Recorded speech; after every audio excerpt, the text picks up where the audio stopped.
al compartir. Bueno, como les decía, mucho gusto. Mi nombre es Isaac González. Soy parte del Ministerio de Apologética San Francisco de Sales.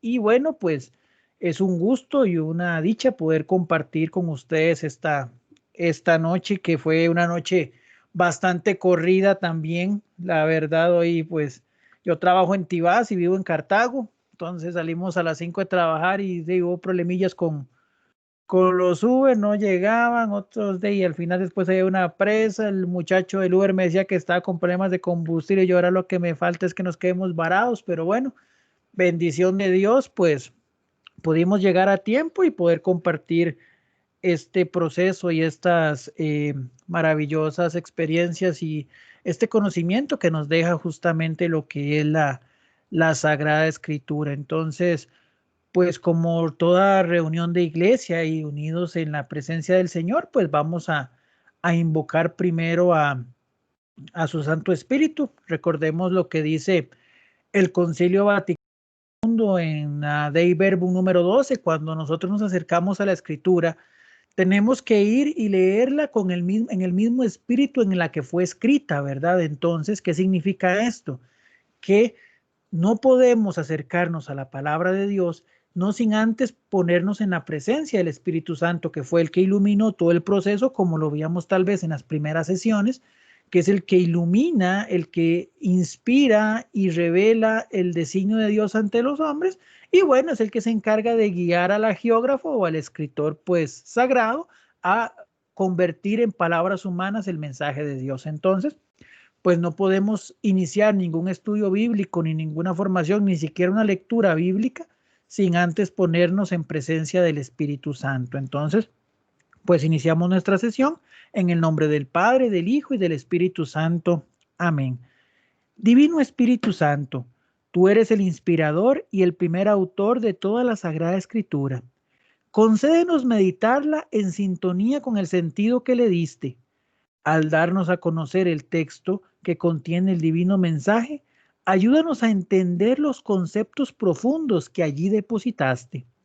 Haznos a comprender especialmente por medio de los evangelios lo que Jesús dijo e hizo y su valioso aporte a nuestros destinos.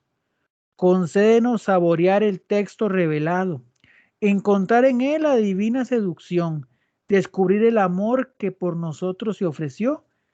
Que tu palabra ilumine y guíe la oración, alimente el entusiasmo, haga brotar en nosotros el deseo de ser poseídos por aquel que nos habla.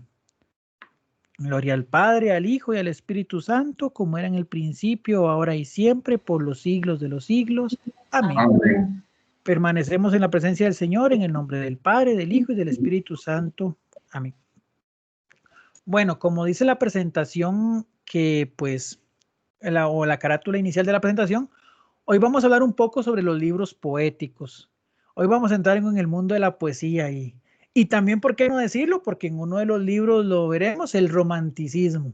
Hoy va a ser un día de mucho romance y de mucho, pues, encontrar en la palabra de Dios o ver ciertas cosas bajo una nueva, pues, idea.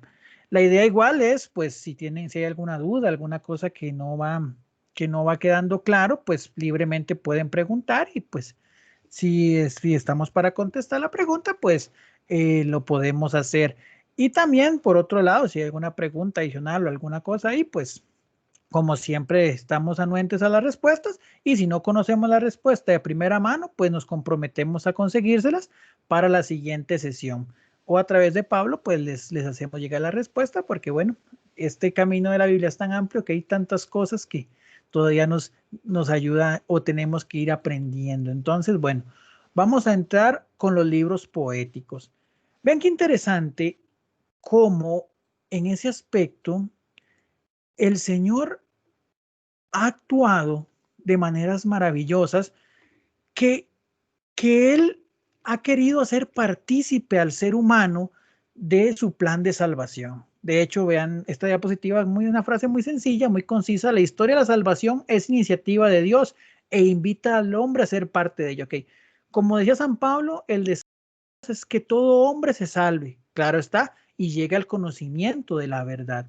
Entonces, desde el plan que él fue tejiendo desde la creación, donde él quería que el hombre alejado de él por la mancha del pecado volviera a su seno y de esa manera convertirlo y constituirlo en hijos por adopción y ser hijos de Dios, pues él va revelando su contexto, él va revelando sus designios y pues como lo veíamos en las primeras clases de la Biblia, pues él va tomando personas a los cuales por la luz del Espíritu Santo les revela su mensaje y pues los inspira a que hagan y que conviertan en palabras humanas ese mensaje de salvación que él tiene para nosotros.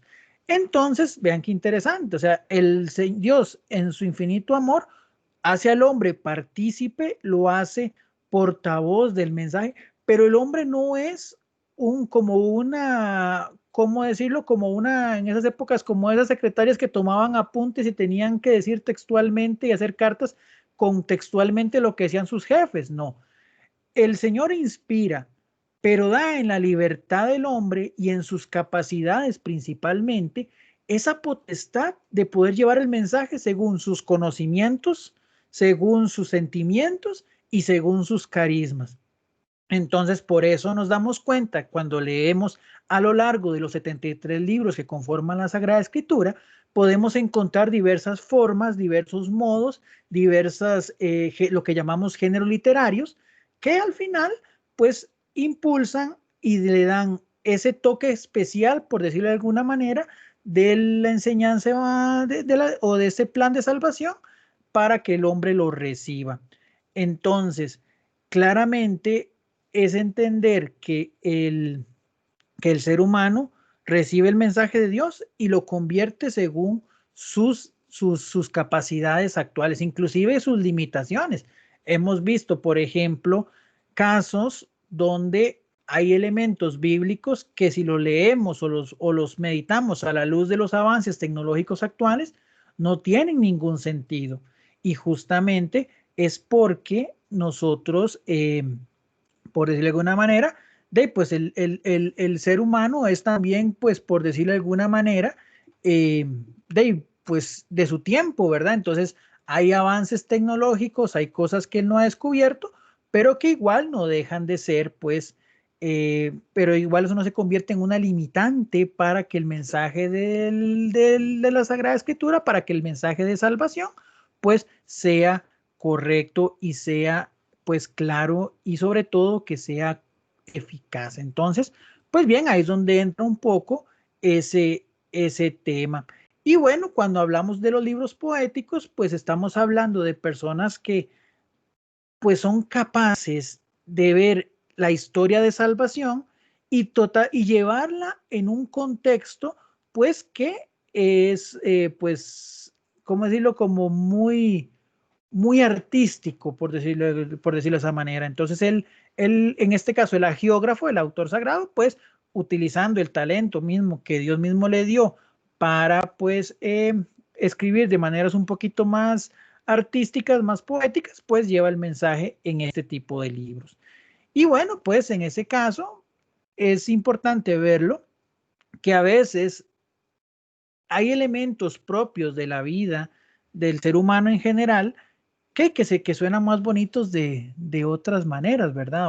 Por ejemplo, qué bonito es, y trayéndolo a ejemplos muy normales y muy particulares nuestros, qué bonito es, por ejemplo, cuando a alguien le dedican una canción, ¿verdad? O un poema y ven ese lenguaje tan, pues tan florido y uno dice, qué bonito, pues bien, la historia de Dios dentro de como historia de amor que es, también pues tiene ese tipo de lenguaje poético que le da esa luminaria y que inclusive también nos muestra de maneras un poquito más pues elaboradas elementos también difíciles de asimilar dentro de la historia de salvación. Entonces, eso es el fundamento de esta parte de los libros poéticos o del cómo hay personas que en ese aspecto, pues teniendo el talento de esa parte de escribir de una manera pues más artística, pues nos presentan justamente el mensaje de Dios y sobre todo que es un mensaje que después vamos a leer más adelante,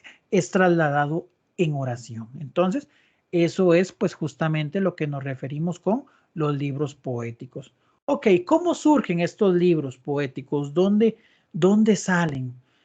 Si bien es cierto, cuando leemos algunos textos propiamente o cuando vamos a las referencias de la Sagrada Escritura, pues cuando leemos el texto en sí mismo, normalmente vemos que nos hacen alusión a ciertos personajes. Por ejemplo, los salmos se sabe y uno de los elementos evidentemente preponderantes en el libro de los salmos es justamente el rey David, que bueno, recordamos cuando leemos el libro de Samuel, los libros, pues inclusive los libros de principalmente Samuel, sí, que él, digamos, tenía esa facilidad, él tocaba el arpa, tocaba canciones, de hecho él llega, si recordamos los históricos, al país, al palacio de Saúl, no como guerrero, sino tocando el arpa para que el alma atribulada de Saúl se tranquilizara. Entonces, pues bien, a pesar de que se han atribuido a ciertos personajes, lo cierto es que los libros poéticos nacen de la experiencia de la persona, no necesariamente el que se le atribuye el autor, sino que, pues evidentemente, como nacen muchas oraciones que actualmente conocemos, pues una persona recibe esa inspiración, hace esa oración o este poema o este canto. Después la comunidad lo asume, dice, pues sí, la verdad es que es un texto que revela, es un texto bueno para la oración, que nos acerca a Dios, entonces se vuelve parte de la comunidad. Claramente entramos en este contexto de que de momento es de manera oral, ¿verdad? Es como, por ejemplo, cuando, bueno, sabemos que, por ejemplo, el Ave María es un origen un poquito, pues, es un texto que se ha conformado, por ejemplo, de manera bíblica, pero bueno, alguna persona se encargó de compilar esas citas bíblicas, esas oraciones, y bueno, la iglesia las asume y después, por ejemplo, el padre o la madre se le enseña al hijo para que la rece, ¿verdad? Entonces, lo mismo igual que el de, pues, la oración por excelencia nuestra, el Padre nuestro, Jesús, él nos enseña esa oración, la comunidad la asume y bueno, también ahora cuando vemos el misal y se celebra la Eucaristía, pues ahí está el texto del Padre Nuestro ya como parte de la experiencia de oración de la iglesia. Lo mismo pasa con los salmos y con los libros poéticos en general. Una persona ve una situación especial, sea de acción de gracia, sea de momentos de dificultad o más adelante, como lo vamos a ver en el Cantar de los Cantares, pues bueno, esta parte de la relación esponsal o la relación de amor entre los esposos, él hace un canto en función de esas expresiones que él ve, la comunidad lo repite, lo hace propio y después cuando llega toda la etapa de escritura de los textos, pues se compilan todas esas oraciones que tradicionalmente pues se iban pues acumulando y ya quedan dentro del canon bíblico como tal y ya quedan patentadas dentro de la experiencia del pueblo. Entonces, vean qué interesante cómo ese proceso se va haciendo, como fue el mismo proceso de la escritura en general, de tanto el Antiguo Testamento como el Nuevo Testamento, los primeros textos o las primeras enseñanzas serán de manera oral hasta que llegue la necesidad y el punto donde hay que pasarlas por escrito. Pero claramente es un proceso que se va dando de manera progresiva. Ok, ¿cuáles son esos tres libros que normalmente encasillamos como libros poéticos o que llamamos libros poéticos? Pues claramente el mayor de los representantes es el libro de los Salmos, que son pues oraciones y cantos que han venido dándose a lo largo de la historia del pueblo de Israel y que la iglesia después asume como propios también. Y pues obviamente nos revelan una gran gama de tipos de oraciones y sobre todo una gran confrontación con diversos elementos propiamente de la experiencia del ser humano en general. Después tenemos el Cantar de los Cantares, que es un libro que, como decíamos, pues evoca el amor. Es un libro que a veces inclusive pues no podemos, por decirlo de alguna manera, en primera instancia, cuando lo enfrentamos, no es un libro que usted diga puede ser muy religioso que digamos, ¿verdad? Por el tipo de vocabulario y por el tipo de situaciones que se presentan. Porque verdaderamente es lo que hace emulando grandes pues textos y corrientes poéticas de la época, él evoca, digamos, el tema del amor y principalmente el amor como una relación que va también al plano físico entre un hombre y una mujer. Entonces, a veces como que leer ese texto es a veces un poquito complicado si no lo entendemos después de lo que iremos explicando más adelante, pero eso es un texto que va hacia el amor, que impulsa hacia el amor. Y después tenemos el libro de las Lamentaciones, que normalmente es, digamos, atribuido al profeta Jeremías.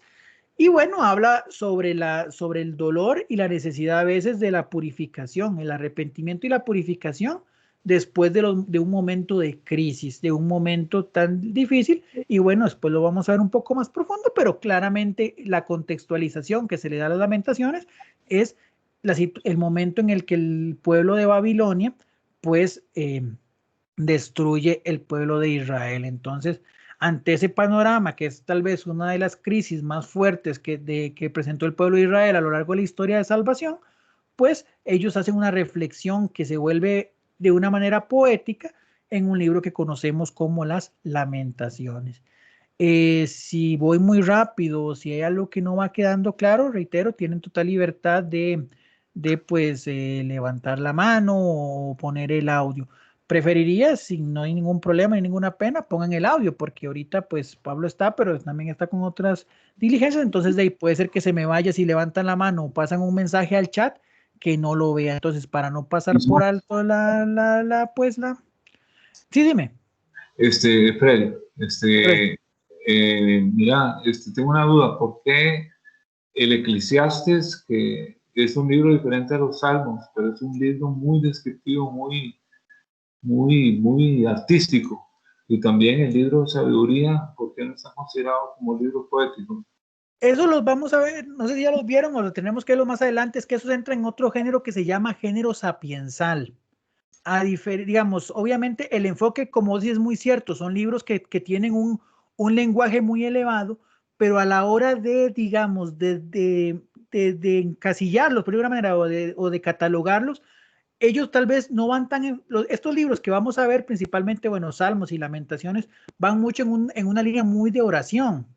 En cambio, la sabiduría, el eclesiastés, inclusive el mismo eclesiástico y digamos los proverbios, los biblistas los enfocan más en un sentido más como didáctico, más de enseñanza o más de, digamos, de querer dar una enseñanza antes de que la parte artística en sí misma. Son como una serie también un conjunto de refranes y consejos. Entonces esos libros los han catalogado, creo que el tema está dentro de los próximos, dentro de lo que se llaman libros sapiensales, que después los van a ver. Pero sí, claramente, por ejemplo, siempre me confunde el eclesiastés y el eclesiástico, creo que es en el eclesiastés, bueno, el famoso vanidad de vanidades, todo es vanidad y el tiempo pasa y todo esto, ¿verdad? Entonces es muy poético, es un prólogo muy poético, pero por todo el contexto y la plenitud del libro y la contextualización que le dan los biblistas, ese lo llevan dentro de lo que se llama el género sapiensal,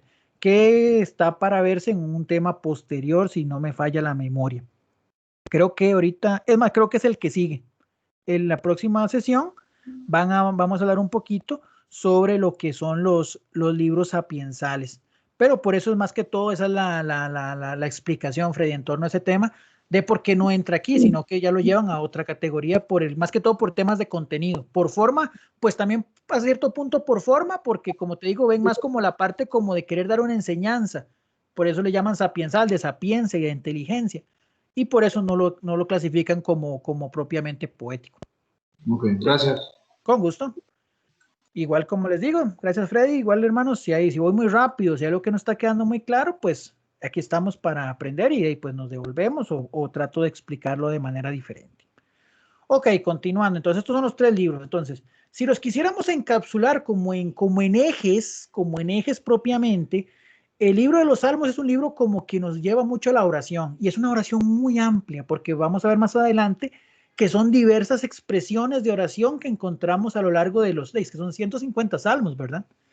También tenemos, por otro lado, el libro del Cantar de los Cantares se centra en el amor y más adelante vamos a ver cómo los estudiosos de la Biblia, los exégetas y las reflexiones lo han llevado en el contexto de ese amor, pero como les digo, es un libro que cuando lo lean, no sé si han tenido la oportunidad de hojearlo, es un libro muy, muy curioso, muy particular, por decirlo de alguna manera, en el tipo de lenguaje y el tipo de cosas que en él se muestran. Y Lamentaciones, como les decía, se centra mucho en el arrepentimiento y en la purificación, el valor de la purificación en medio del dolor. Entonces, y cómo a través de la purificación, pues se restituye la persona y el pueblo. Entonces son como los tres ejes que tienen estos libros poéticos y después vamos a ver un poquito más sobre las formas. Ok, el primero que vamos a ver es el libro de los Salmos.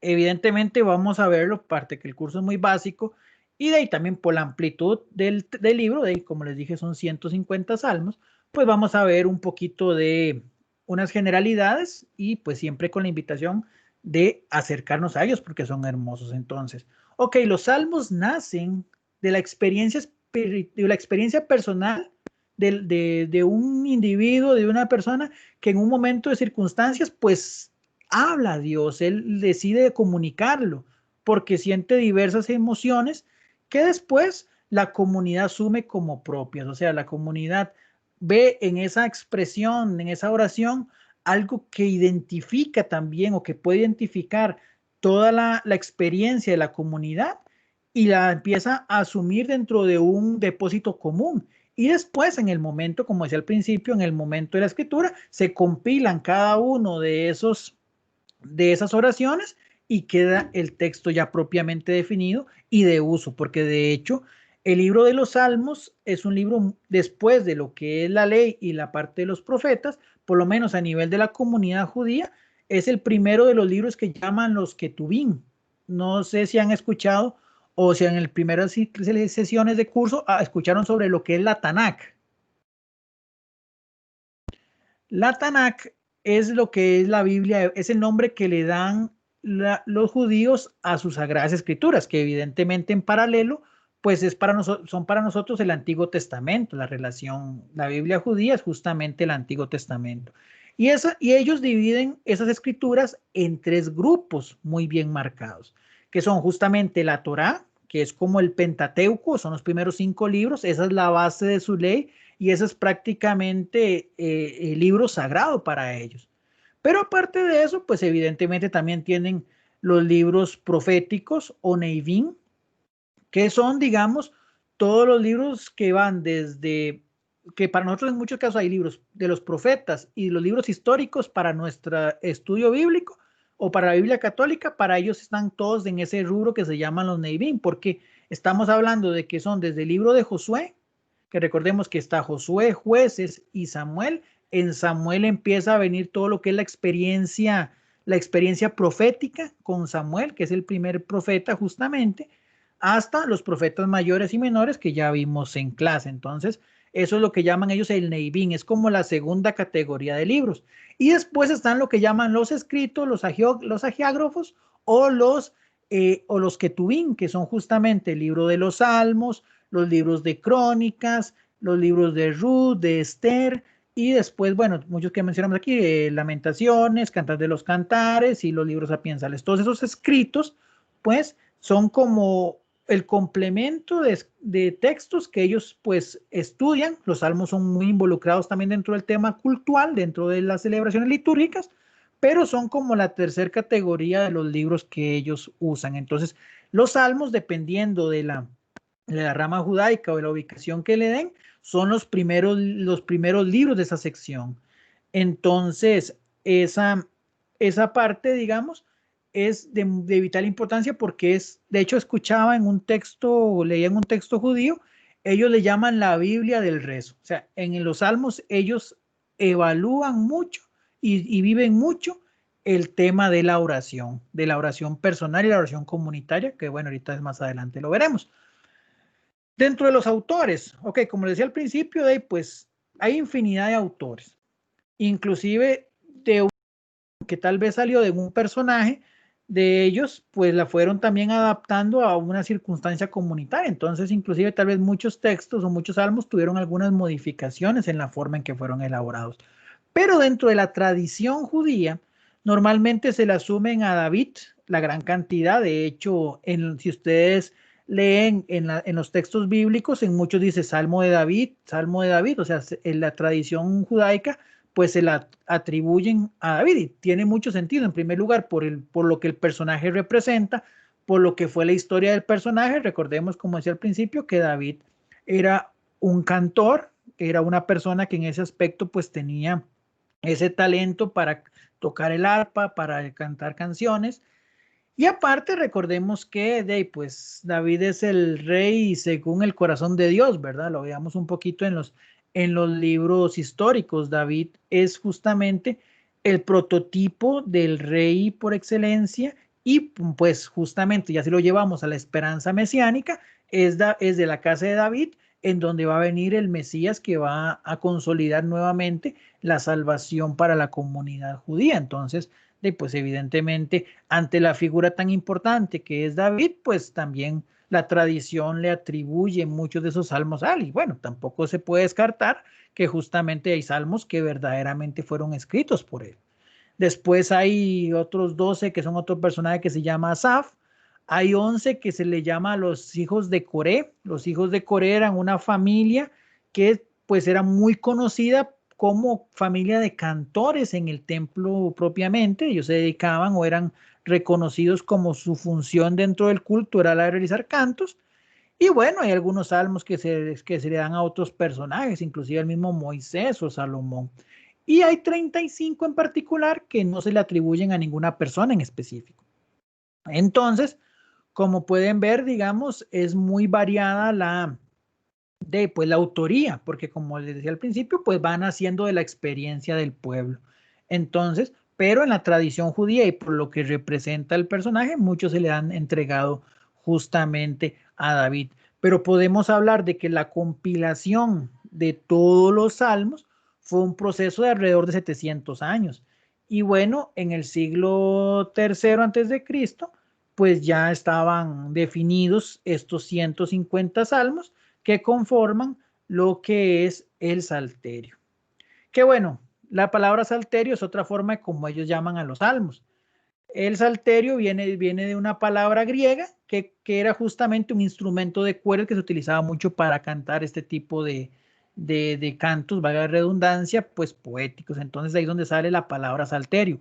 Nosotros también usamos la palabra salterio al referirnos a los salmos, pero es muy normal que lo utilicemos cuando nos acercamos a lo que se llama la liturgia de las horas, que después ahorita vamos a hacer un par de comentarios en función a la liturgia de las horas y también pues el valor de los salmos dentro de la vida de la iglesia. Pero digamos, eso es justamente el sentido de o cómo son las generalidades de cómo se fue conformando el libro de los salmos. Entonces, el salterio es la respuesta, por decirlo de alguna manera, los salmos son la respuesta del pueblo de la alianza. O sea, en cada uno de los salmos se van viendo las expresiones, los sentimientos, las emociones, los anhelos y el culto que le daba el pueblo de la alianza inicialmente a Israel y que más adelante se extenderá a toda la humanidad en Jesucristo, es la forma de darle el culto a Dios. Entonces, ahí es donde entra el valor de los salmos. Ok, volvemos. Su estilo, pues obviamente su forma de creación es... Sí, ¿Sabes que tengo una pregunta? dime. Buenas noches. Buenas. Buenas noches, discúlpame. Dime una cosa, ¿por qué es que los salmos no les ponen un número de continuación a partir del 10? ¿Es como que continúa del anterior o qué es lo que significa? No, ahorita de hecho, ahí es parte de la presentación. Ahorita vamos a ver eso de la numeración de los salmos. Ah, ok, muchas Entonces, gracias. va muy bien. Como les digo, hermanos, vean, yo ahorita estoy con 2 monitores y digamos, pues trato de monitorear dentro de lo que pueda lo que es ya me pasé uno. Digamos lo que es la presentación. Lo que pasa es que, digamos, ahorita no me queda a tiro de vista lo que es el chat o si levantan la manita. Entonces, libremente, bueno, igual, bueno, Freddy está en todo. Gracias, Freddy, por servirme en esa asistencia. Igual, hermano, libremente, si gustan, interrumpen. O sea, nada más ponen el audio y tengo una pregunta y con mucho gusto nos detenemos. Porque, digamos, ahorita sí estoy como todos estamos como muy nuevitos en todo esto de los cursos virtuales, entonces ahorita entre la presentación y el Teams y demás, entonces la idea es que las preguntas sean contestadas, entonces libremente, no tengan ninguna pena, si hay algo que no está quedando claro o hay alguna pregunta sobre el tema, en fin, si hay alguna pregunta inclusive sobre el estudio bíblico en general, pues pueden hacerla libremente. Como les digo, nada más, si por A por B no estoy viendo y ya se pasa el tiempo, pues con total libertad, pues interrumpen, no hay ningún problema. Ok, bueno, para hablar un poco sobre el estilo de los salmos, bueno, como decimos, su creación está cargada mucho de poesía, de poema, de cántico. Son textos que normalmente pues están hechos para eso, para ser cantados. Y justamente pues a veces lo vemos y tanto con acompañamiento musical como simplemente a capela. Y un ejemplo que podemos ver de esta forma de que fueron configurados sin, digamos, pues evidentemente entendiendo que hay un estilo de idioma y de forma como tal, es justamente cuando vemos los salmos en nuestras parroquias, que a veces pues la persona los puede cantar a capela y lleva un tono ahí para poder hacerlo de manera pues cantada. De hecho, pues lo más recomendable siempre ha sido de que los salmos sean en ese caso cantados, y si por A por B pues no hay un salmista, que es litúrgicamente la figura o la persona que se encarga justamente de los salmos, pues que se hagan de manera proclamada, recitada. Pero bueno, los salmos en su razón de ser pues fueron creados para ser cantados. A nivel de ritmo y forma, pues bien, obviamente, empezando porque reitero, hay barreras de idioma, hay traducciones y demás, pero también por la estructura que le da la forma poética del pueblo, de esos pueblos de esos tiempos, principalmente los pueblos semitas y bueno, todo lo que son esos pueblos antiguos.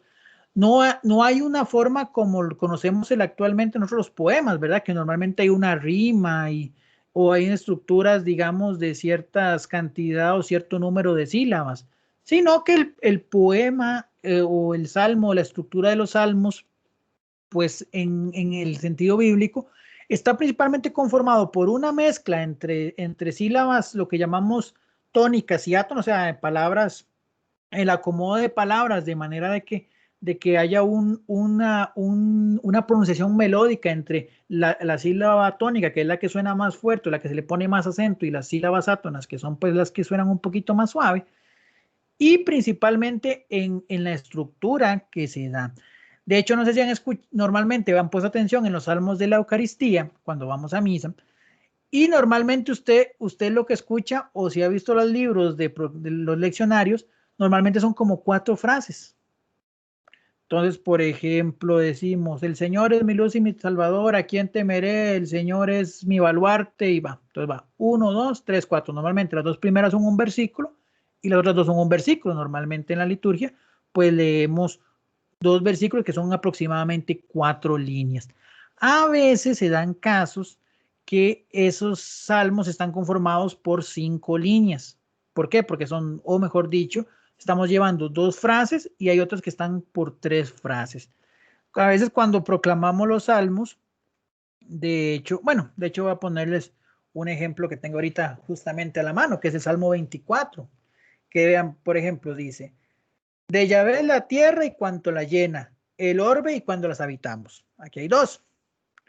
Después dice, pues él lo fundó sobre los mares y lo asentó sobre los ríos. Hay otro versículo que está conformado como por 2 frases, entonces se van haciendo como parcitos.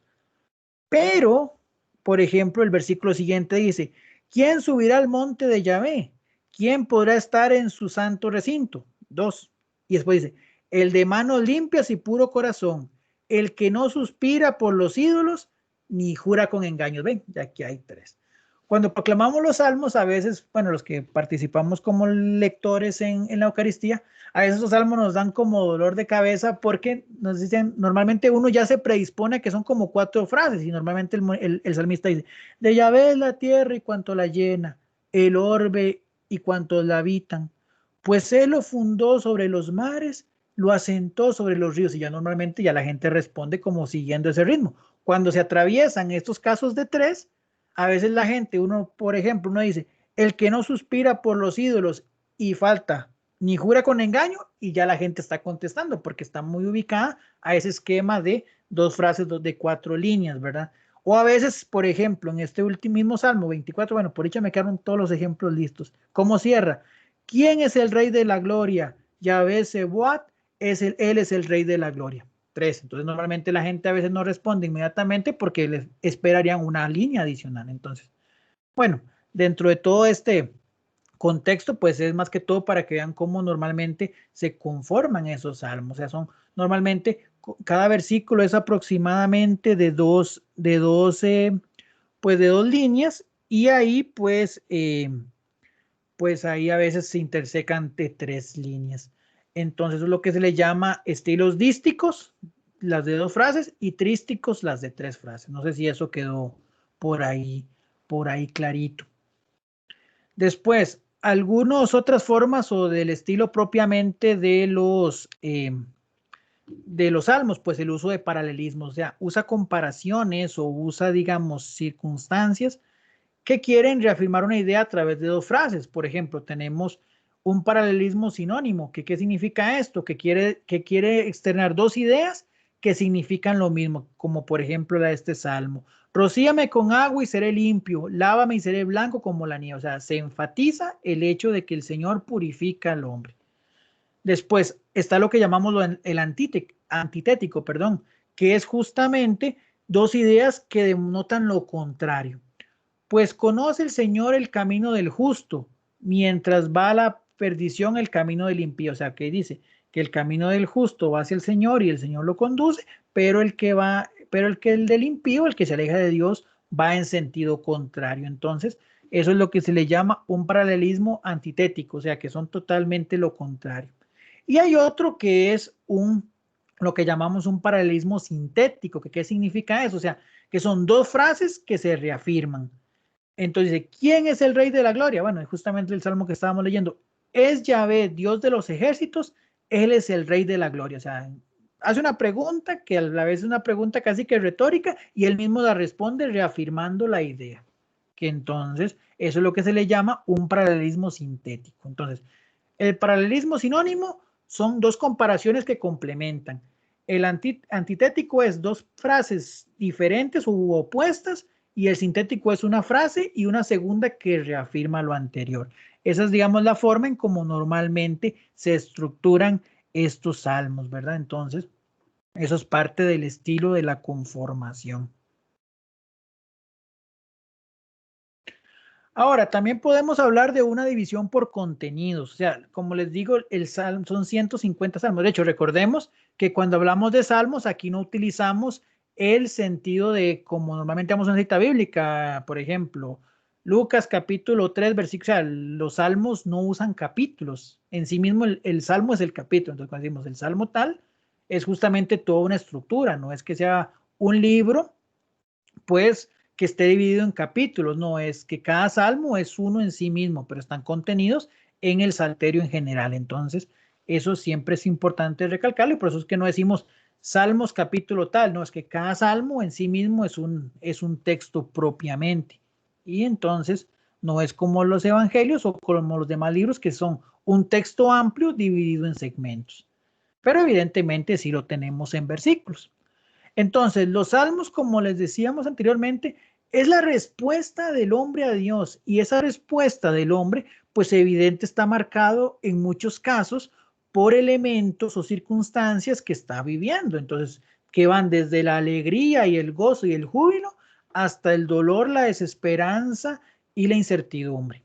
Entonces, a lo largo de los salmos podemos ver una gran cantidad de diversas formas de presentación según el contenido que tienen. Entonces, pues obviamente aquí no están desglosados los 150 salmos, sino que hay pues algunos ejemplos de cada uno. Entonces, por ejemplo, está lo que llamamos himnos, que son salmos que enaltecen la presencia de Dios, que ensalzan justamente las bondades de Dios, como el brazo de Dios, como la fuerza de Dios, como la acción de Dios actúa para bien en su pueblo, y ante esas circunstancias de ahí no queda más que dar gloria al Señor. Entonces, eso es justamente lo que llamamos, pues, lo que se llaman los salmos o dentro del tema de los himnos.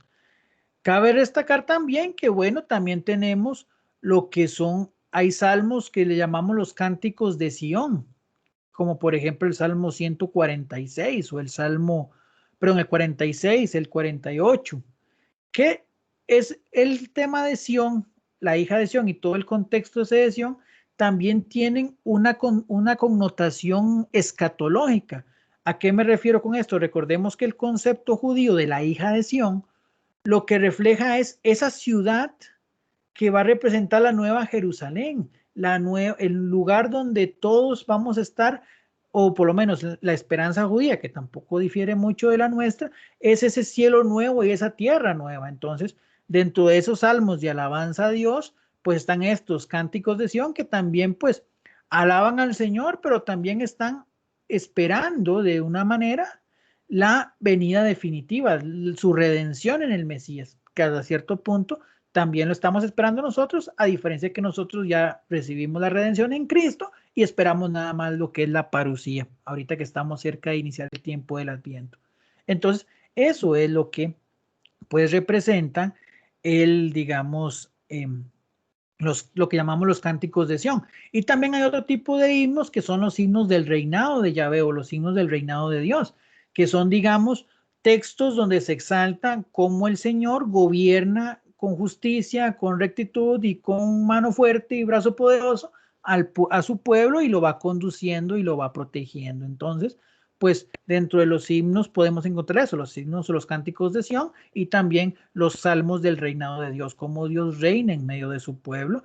Y bueno, pues recuerdan todo lo que el Señor ha hecho desde tiempos de los profetas, desde el momento de la creación. Entonces, pues eso es justamente el tema de los himnos.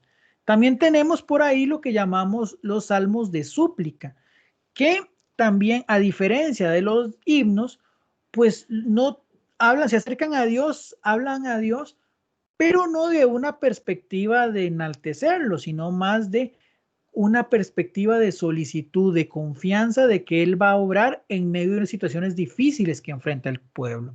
Claramente, muchos de los recursos que utiliza justamente estos salmos de súplica es primero exponer el contexto propiamente del pueblo de Israel o de la persona en particular. O sea, él lo que hace es reflejar que está siendo perseguido, que los enemigos se burlan de él, que todo alrededor de él es muerte, destrucción. Él pone el ambiente que está viviendo, pero eso sí, siempre con la confianza de que el Señor lo cuida, lo protege y hará su obra.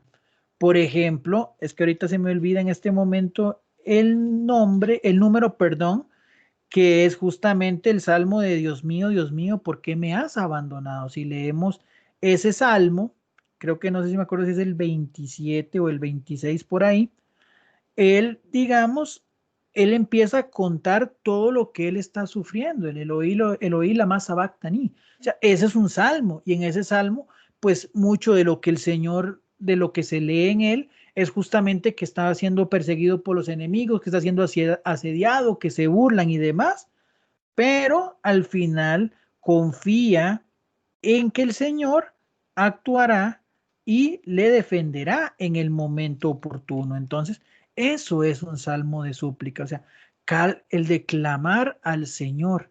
También pues tenemos algunos salmos de súplica que son más personales, que es como un unipersonal, una persona pidiéndole al Señor perdón y ayuda por sus situaciones. Por otro lado, también hay salmos de súplica que son colectivos, es la oración de todo el pueblo sufriente que pide al Señor su acción.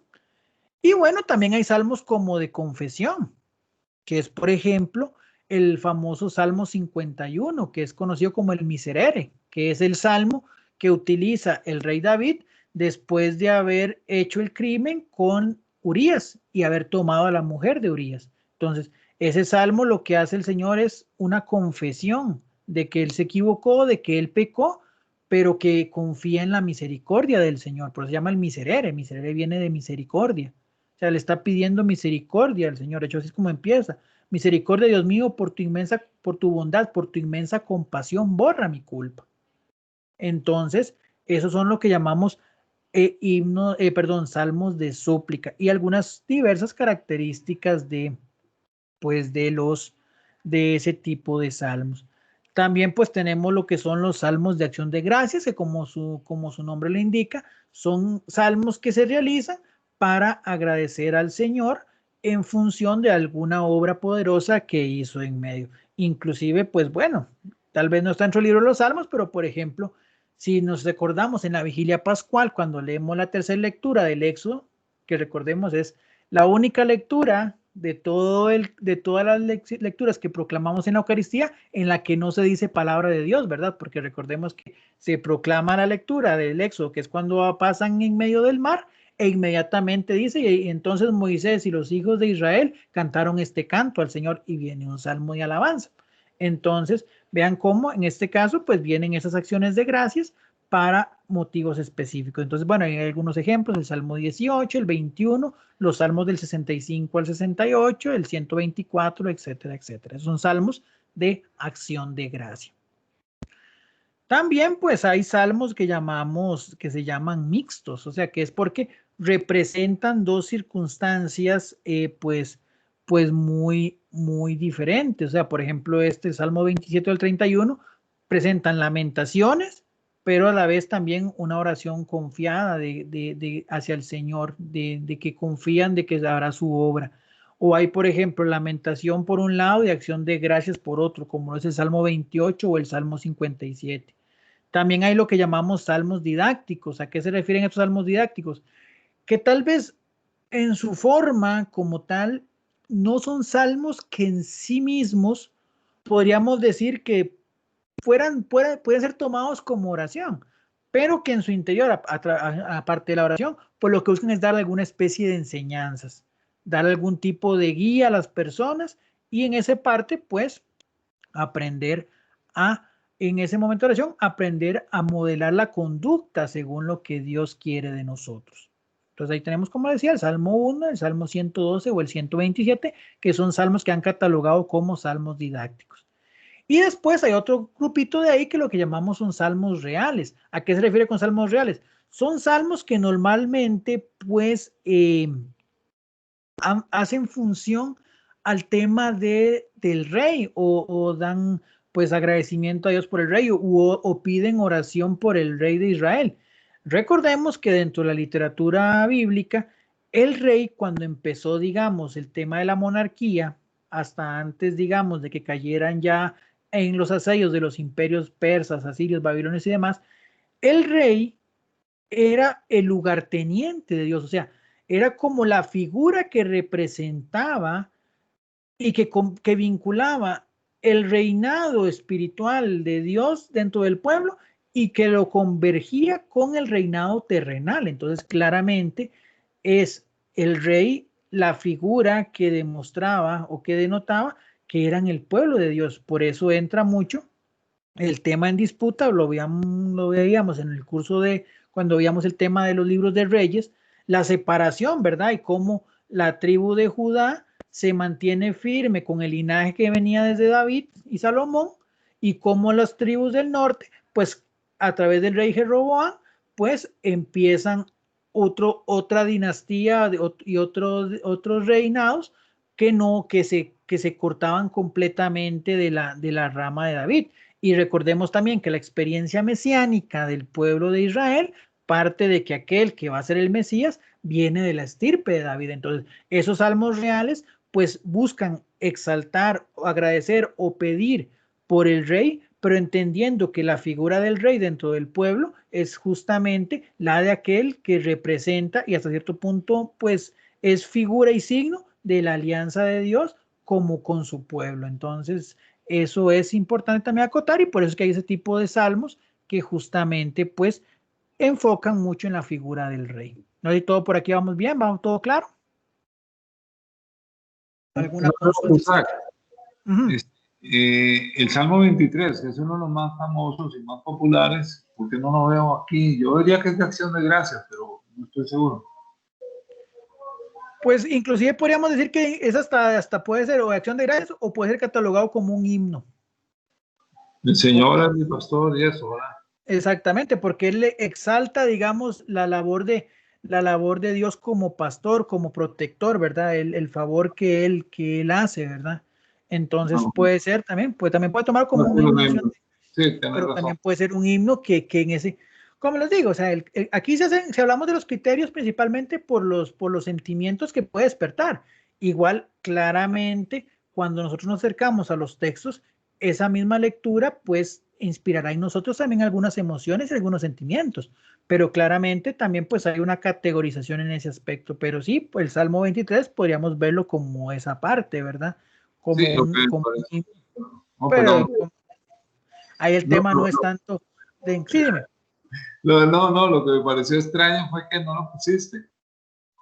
No sé cómo, aquí son algunos ejemplos. O sea, no, obviamente, como digo, no de desglosar los 150 salmos, pues es un poco, digamos, complicado. Y también la idea es, pues, bueno, viendo algunos ejemplos y demás, en nuestra lectura y en nuestra oración con los salmos, pues nosotros también poder también intentar categorizarlos, que tampoco nunca está de más. Claramente, sí, me hubiera encantado haberlos escrito todos, pero sí, imagínense, son 150 salmos, ¿verdad? Entonces aquí lo que pusimos fueron algunos ejemplos de cada uno, pero sí, el Salmo 23, más bien, ese era un salmo que podía haber puesto en colación, porque como decís vos, es un salmo muy conocido, pero bueno, es un salmo que también, pues, que también nos da ese margen de estudio y de reflexión personal, pero sí, la acotación que haces es bastante buena y sí, Sí, muy, claramente podemos.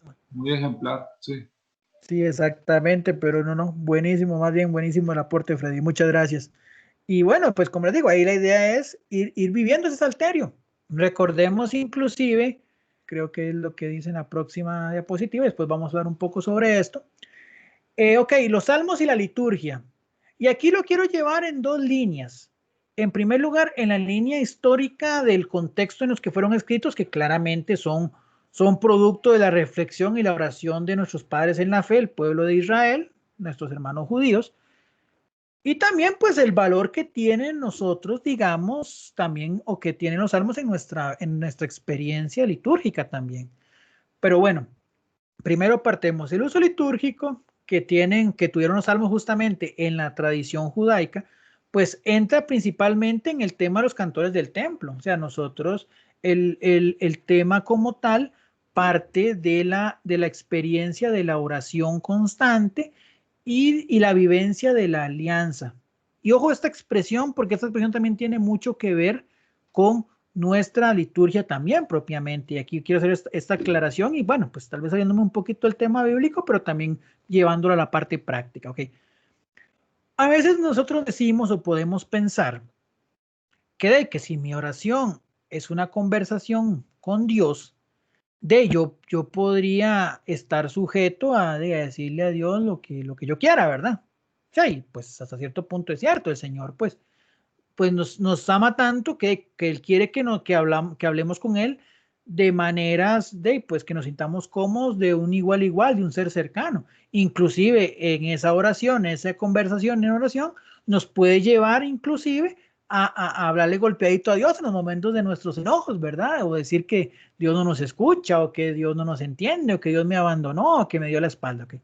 Eso es claramente importante. Y más bien, antes de alejarse de Dios en momentos de crisis, si quiere, la recomendación es ciérrese, ore y si tiene que reclamarle algo, le reclama. Porque hasta mismo Job, el justo Job, en algún momento perdió la paciencia y bueno, el Señor después le contestó. Cuando veamos un poco, no sé si ya vieron Job, creo que Job está también entre los libros sapiensales. Entonces, eh, pues bien, o sea, el tema de la oración personal y particular, pues claramente es importante. Pero cuando ya la llevamos a un plano litúrgico, tanto en la experiencia judaica como en nuestra experiencia propiamente católica en la liturgia, pues ¿qué es lo que pasa ahí? Ahí sí ya la oración no puede ser tan libre como quisiéramos pensar. ¿Por qué? Y en este caso también quiero clarificarme un poquito. Vean lo que dice la frase ahí, y su objetivo era guiar la oración en la vivencia de la alianza. ¿A qué se refiere? Recordemos cuál era el principio de la alianza o cómo el Señor reflejaba la alianza en la escritura.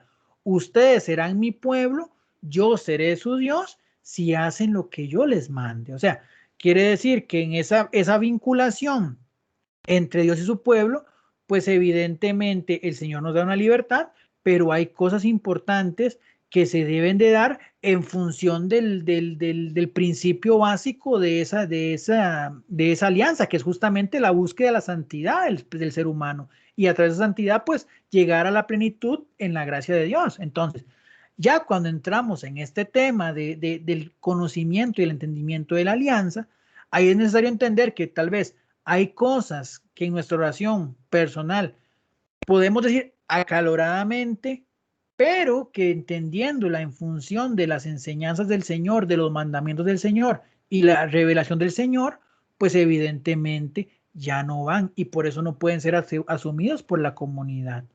Es lo que en la liturgia también a veces pensamos en la misa, porque la misa es muy restringida y es muy limitada, la liturgia en general de la iglesia, a las fórmulas, a las rúbricas y a las oraciones.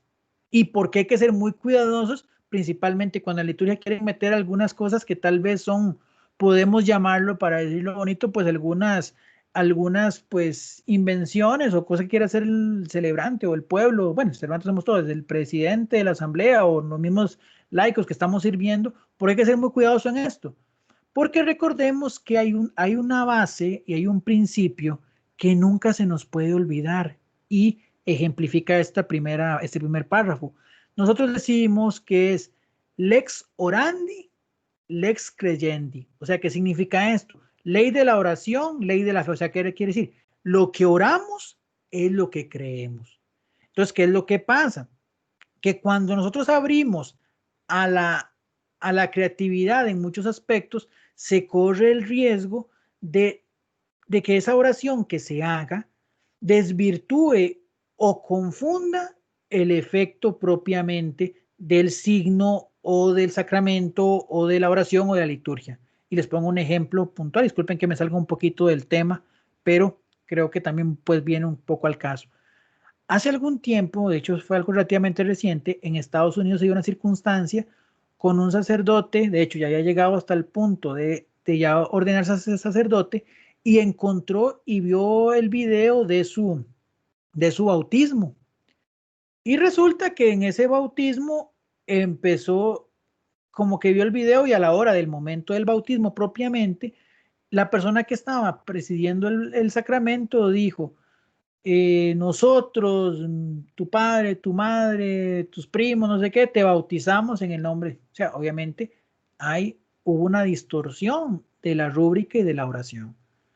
Pues después, revisando y haciendo la consulta ante la Congregación para la Doctrina de la Fe, resultó que el bautismo era inválido porque al final se distorsionó quién era el que bautizaba al niño como tal. Entonces, ya sin el bautismo, entonces quiere decir que el bautismo era inválido por ese tema. ¿Por qué? Porque al final se distorsiona. Entonces, ¿quién es el que bautiza? Obviamente el que bautiza es Dios, a través del agua, a través del sacerdote y demás. Cuando el sacerdote dice, yo te bautizo, él bautiza in persona Christi, o sea, él está tomando el papel de Cristo, y él es el que se convierte en el medio por el que Cristo bautiza. Entonces, él, por querer formar un sentido más eclesial y por hacer participar a toda la comunidad, distorsionó el sentido del bautismo como tal. Entonces imagínense, ya el bautismo en sí mismo era inválido. Lo mismo puede pasar con un matrimonio, cuando quieran meter algún tipo de oración extraña dentro de la celebración o dentro del rito, sin contextualizarlo dentro del prisma de la fe. Entonces, ¿cuál es el valor de los salmos tanto en la liturgia judía como en nuestra liturgia y la oración en general? O sea, que es guiar dentro de nuestra vivencia comunitaria de oración qué es lo que verdaderamente es Dios, qué es lo que Dios quiere de nosotros y cómo lograr acercarnos a Dios.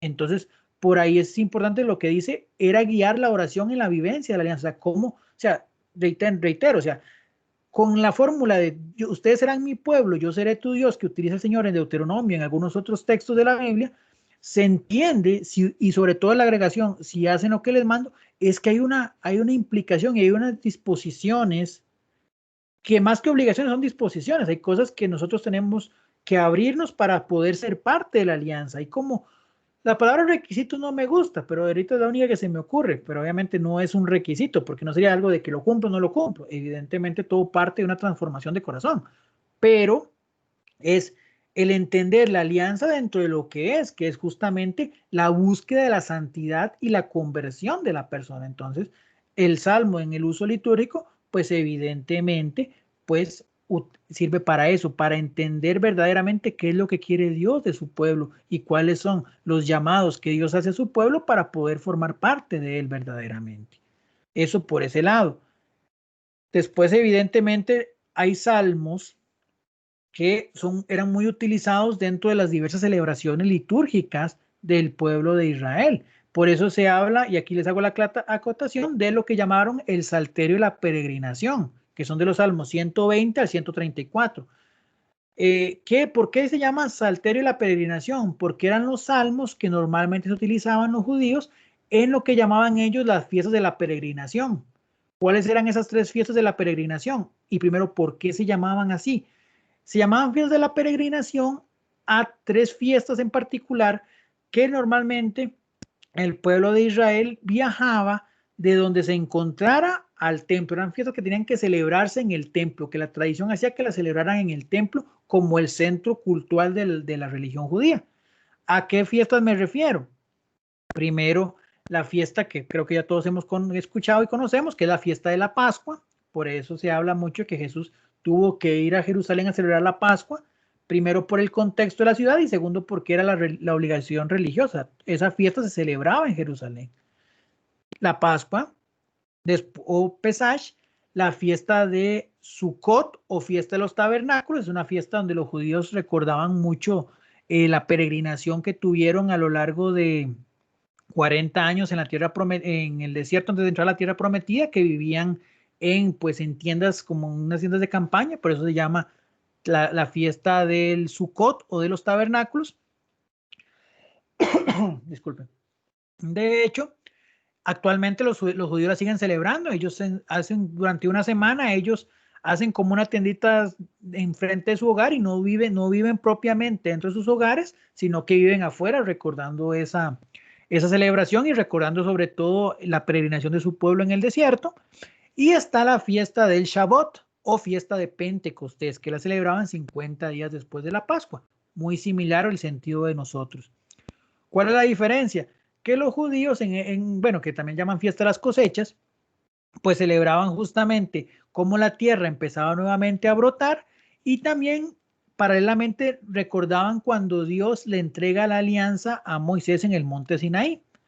Esas fiestas, como les digo, las celebran 50 días después de la Pascua. Nosotros pues celebramos obviamente 50 días después de la Pascua nuestro Pentecostés, que es la venida del Espíritu Santo. Pero bueno, en esas fiestas se proclamaban, se cantaban esos salmos. De hecho, recordemos que cuando leemos los evangelios, principalmente la Pasión según San Juan, dice el texto, perdón, que entonados los salmos se fueron al monte, al huerto de los olivos, a Getsemaní. ¿Qué significa esto? ¿Esos salmos cuáles son? Algunos de esos salmos de la peregrinación, donde sobresale el Jalel. De hecho, los salmos que cantaban principalmente en la Pascua son los que se llaman los salmos del Jalel. Ahí está el pequeño Jalel y el gran Jalel, que el salmo que más pues recordamos y conocemos de estos, bueno, posiblemente todos se proclaman en la liturgia, pero tal vez el salmo del Jalel más conocido es el famoso salmo aleluyático, que el que cantamos en la vigilia pascual y el famoso aleluya que hacemos, digamos, en las celebraciones de Pascua, ¿verdad?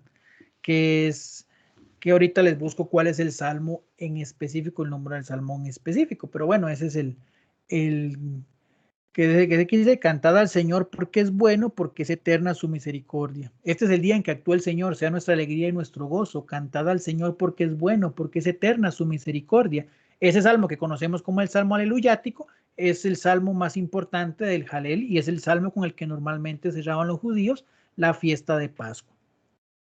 ¿Y qué significa Jalel? Jalel significa alabanza. De hecho, de ahí viene la palabra aleluya o aleluya que conocemos nosotros, que significa alabado sea Dios o alabado sea Yahvé. Entonces, pues por ahí es donde entra y lo que significa la palabra Jalel. Ahora sí, venimos a contestar la pregunta. ¿Por qué hay doble numeración en los salmos? Si nos damos cuenta, en la mayoría de nuestras Biblias, pues a veces encontramos un salmo, digamos, un número de salmo y uno entre paréntesis. La respuesta es la siguiente. Recordemos cuando veíamos al principio del curso de Biblia que obviamente el Antiguo Testamento se escribe principalmente en arameo y en hebreo, perdón. En hebreo y algunos textos en arameo, que eran los idiomas del idioma del pueblo de Israel. Y bueno, después de que se da el fenómeno de la, digamos, de lo que era el fenómeno de del destierro en Babilonia y el diáspora, que significa que los judíos empiezan a desperdigarse por todo el mundo, principalmente por las zonas de Egipto y todas esas regiones, pues el hebreo empieza a perder fuerza y el idioma de común uso era justamente el griego. Ahí llega un momento en el que se hace lo que llamamos la traducción de los 70. Pues asumo que se recuerdan bien a qué me refiero, que es la traducción que se hizo de la Biblia hebrea al idioma griego. Por eso le llaman la Septuaginta, recordemos, porque fue traducida por 70, bueno, Septuaginta hace la referencia a 70, aunque el más exacto eran 72 escribas quienes se encargaron de traducir pues el texto del hebreo al griego. ¿Y qué pasó ahí?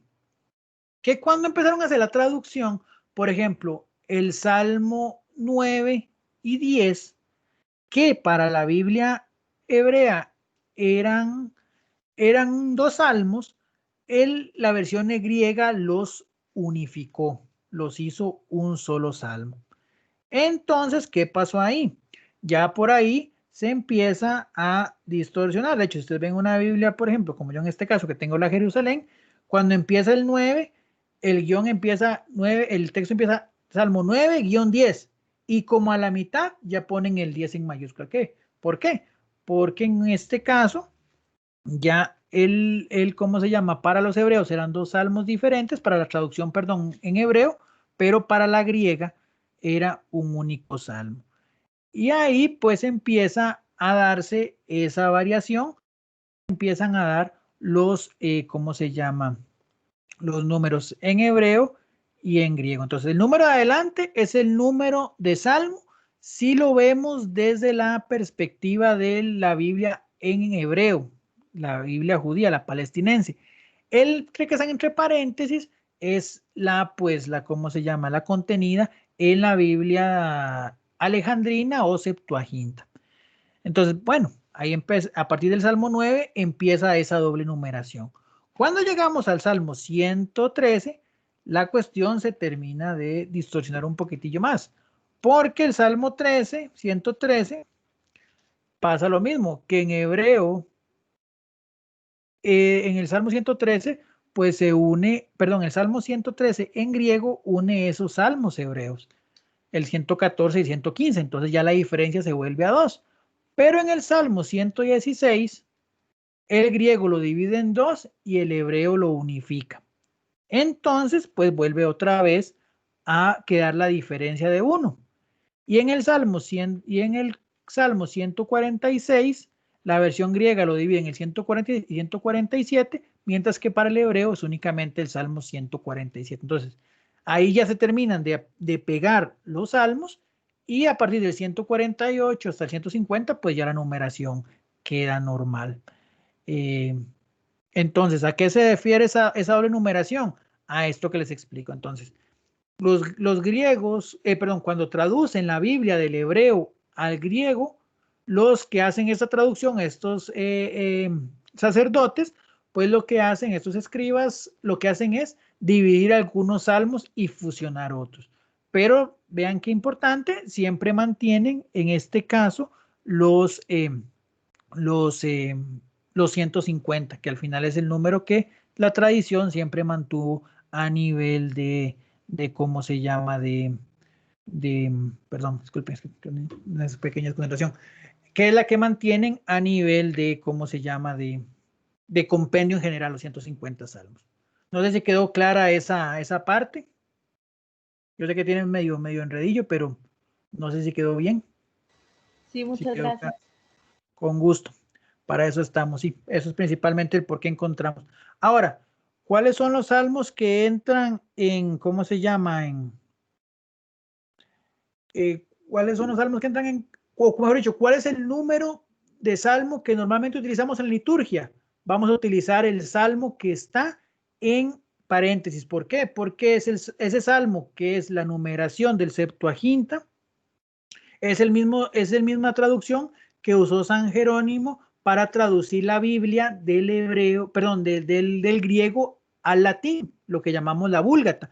La Vulgata es la Biblia, por decirlo de una manera, la traducción oficial del uso de la iglesia. Entonces, evidentemente, cuando se trata de los textos del leccionario o todo lo que se lee en la liturgia, pues claramente la numeración que se utiliza es la de la Vulgata y por consecuente la numeración griega. Eso es importante que, que, lo, que lo tengamos en consideración, principalmente a la hora de cuando nos toca proclamar, los que somos proclamadores o buscamos los salmos o tenemos algún calendario litúrgico y demás. Entonces, ¿cuál es el número que debo de buscar?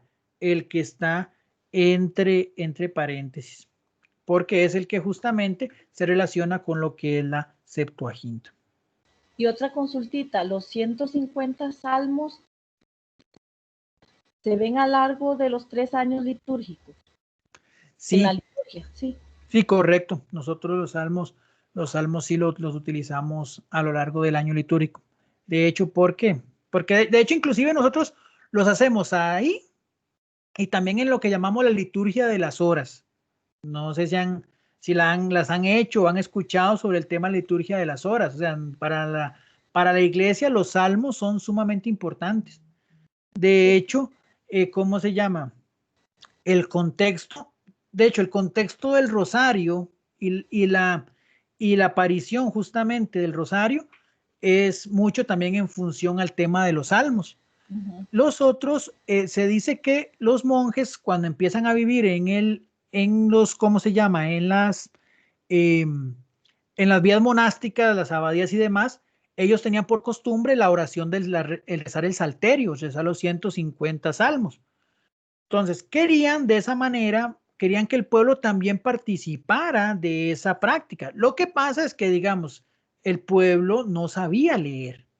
Entonces, ¿qué es lo que se da? Se da el salterio para el pueblo, que consistía en la oración, pues, ¿cómo se llama? Diaria de 150 Padres Nuestros. Como ellos no sabían leer y no podían tener acceso a los salmos, pues se les invita a que recen 150 Padres Nuestros.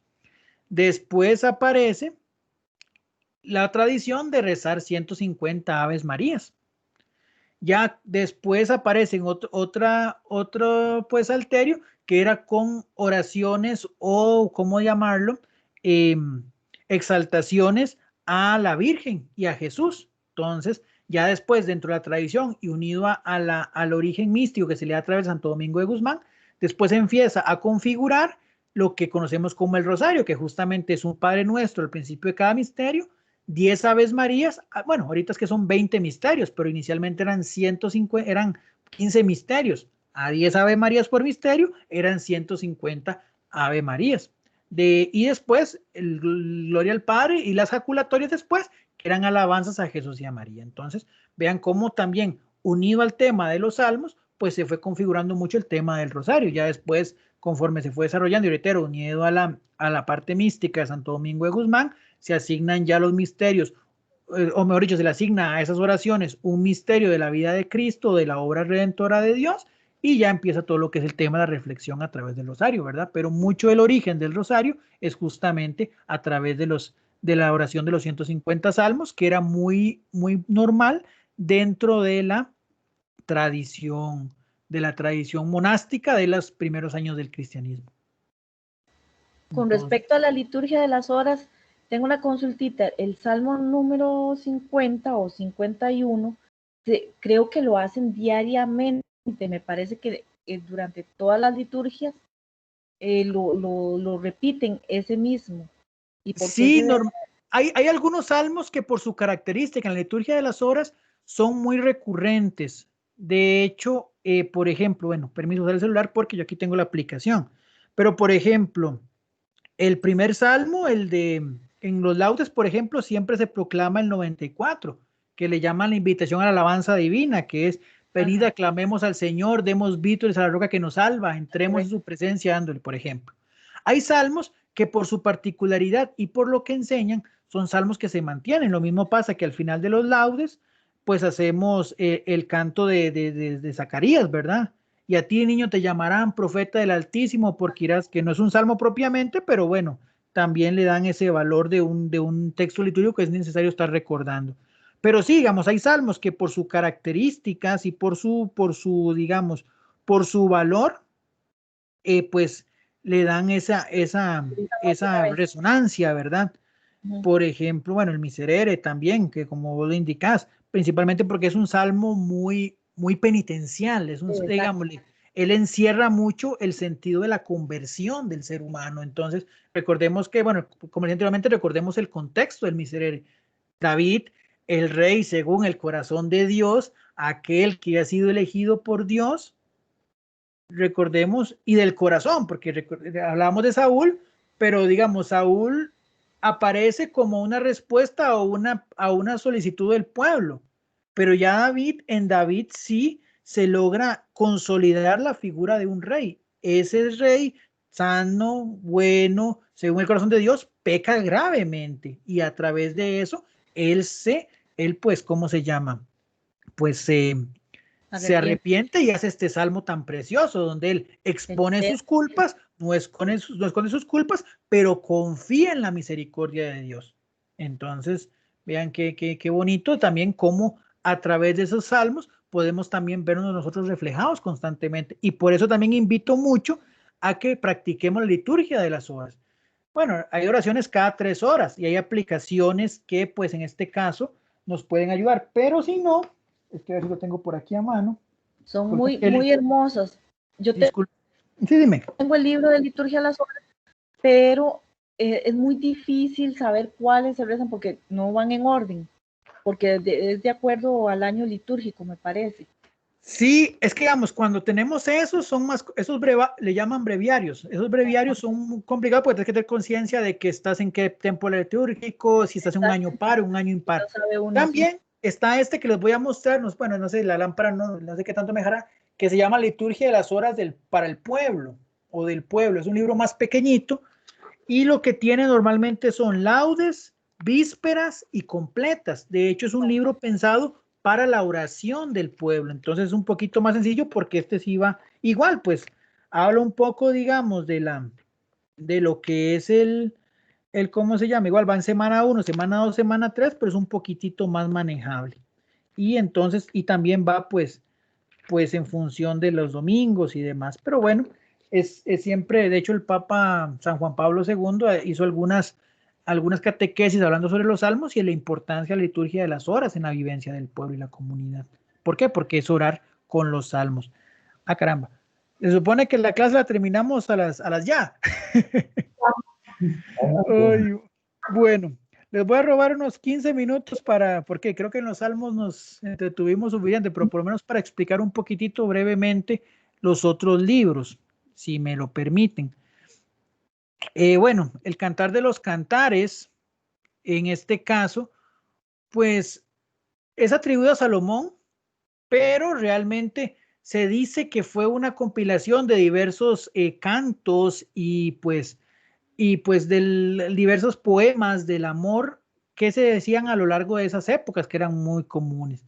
Pero recordemos que Salomón pues es otra figura muy importante al ser el hijo de David, ¿verdad? Y el rey sabio por naturaleza.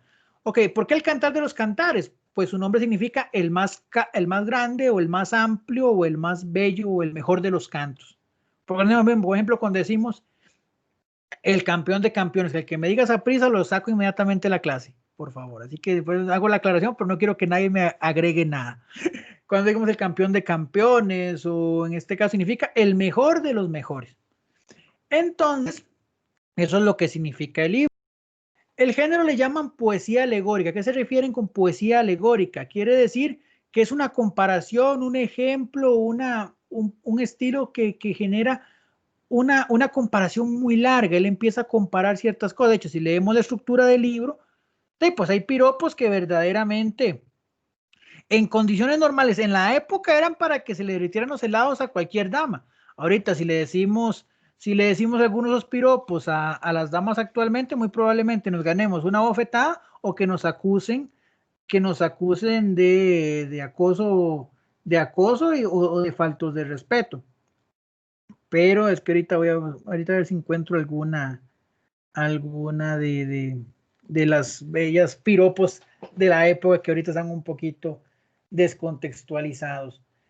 Bueno, entonces dice que se centra en el amor apasionado de los esposos.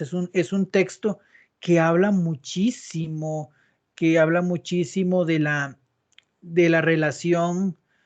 Bueno, vean por ejemplo les pongo nada más para efectos didácticos este versículo. Amor mío, le dice el amado a la amada, te comparo a la yegua que tira el carro del faraón. Te le dice yegua a su esposa actualmente, muy probablemente le puedan meter un cato, ¿verdad? Entonces, así como que le digan así, ay, o sea, si quieren llegar románticos, no les recomiendo Cantar de los Cantares 1:9, ¿verdad? Porque posiblemente se puedan llevar un golpe. Pero, obviamente, en el contexto, que siempre es importante entenderlo cuando leemos un texto bíblico, pues evidentemente en ese momento usted le decía a la mujer que era una yegua, como las yeguas que tiran del caballo del faraón, y la mujer ya no, sí, de hecho una belleza, de hecho una potra, como dicen los argentinos, ¿verdad? Pero bueno, esa es la parte de entonces. Si podemos ver, no es un texto tanto de oración verdaderamente, de hecho es una, es una poesía, es una obra que se desarrolla en ese deseo que tiene el amado de la amada y tampoco vamos a entrar en temas de ser mojigato, o sea, inclusive al punto de esa necesidad carnal entre ellos, entendiendo que es parte o sea, recordemos que un matrimonio no se consuma hasta el momento de que ambos lleguen al tálamo nupcial, como dicen, para decirlo bonito, que lleguen justamente a consumar su matrimonio en el hecho nupcial. Entonces, claramente el amor conduce, evidentemente, ante esa dimensión que llamamos el eros del amor humano, o sea, esa necesidad carnal de uno por el otro, que al final, a lo largo de la explicación que van dando los exégetas y algunos reflexionando alrededor del tema, se quiere decir que es esa relación que busca Dios con su pueblo, esa unión, esa necesidad de uno por el otro. Recordemos, en la razón del esposo y la esposa, el mismo Apocalipsis lo llevamos a términos justamente de neotestamentarios, dice que la nueva Jerusalén, que representa la iglesia, toda la comunidad, el cuerpo de Cristo, está ataviada como una boda, porque es el punto más alto del amor. Entonces, el Cantar de los Cantares, en su idea, lo que pretende es mostrar eso, el amor que une a Dios con su pueblo, la necesidad que tiene uno del otro de juntarse, de vivir juntos, de compartir su vida. Ese es el sentido fundamental del Cantar de los Cantares. Claramente, con un grupo de imágenes que, bueno, reitero, si la leemos en nuestro contexto actual, tal vez no tendrán mucho sentido, pero al final es el tema de los piropos. Creo que si lo podemos traer a un ejemplo particular, hay piropos que tal vez entre matrimonio nos decimos, de que tal vez usted los escucha y al final usted puede decir, de que piropo más raro, que forma más fea tratar a la persona, o de no le hallo el sentido, pero entre la pareja, entre el matrimonio, tienen un gran valor dentro de esa forma de trato, de esa necesidad y esa complicidad que debe haber entre ellos. Entonces, pues justamente esa es la razón de ser y el signo del Cantar de los Cantares. Pero utiliza mucho imágenes, diálogos, repeticiones de palabras y frases.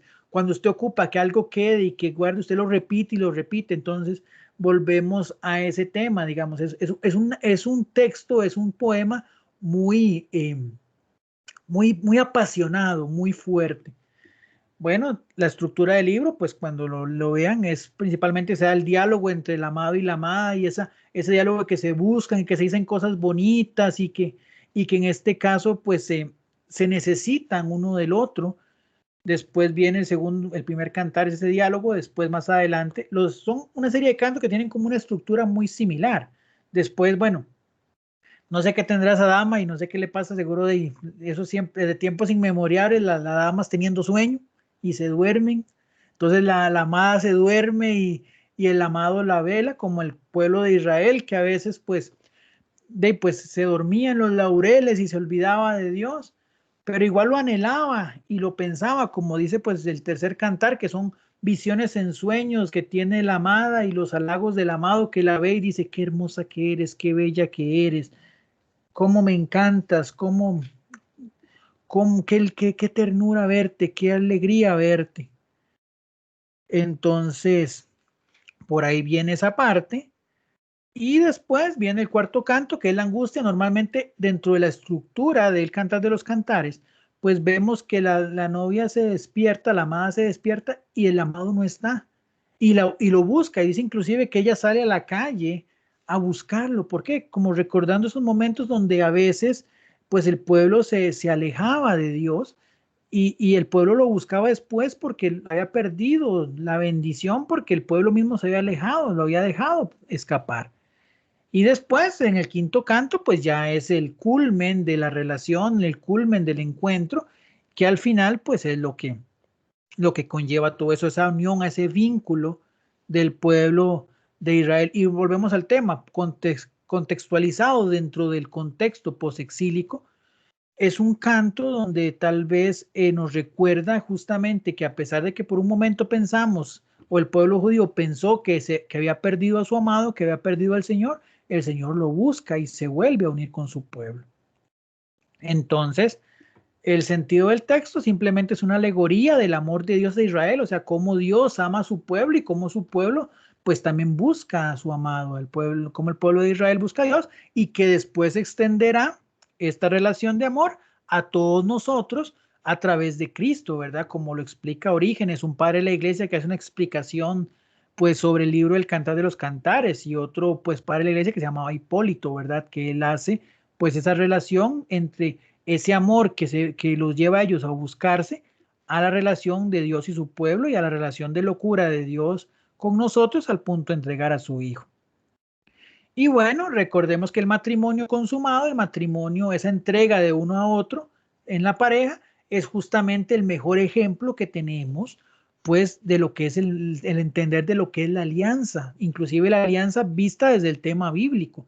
Recordemos que testamento no es algo que me dejó un muerto, no, eso significa alianza, o sea, producto de esa relación fraterna, cercana, compenetrada entre Dios y su pueblo. Entonces, cuando vemos el matrimonio, donde ambos se entregan uno al otro, donde se complementan, donde se unen en una sola carne, es la referencia más cercana que podemos tener físicamente hablando de lo que es entender el matrimonio, lo que es entender el concepto de la alianza y la unión que Dios quiere con nosotros en esa parte.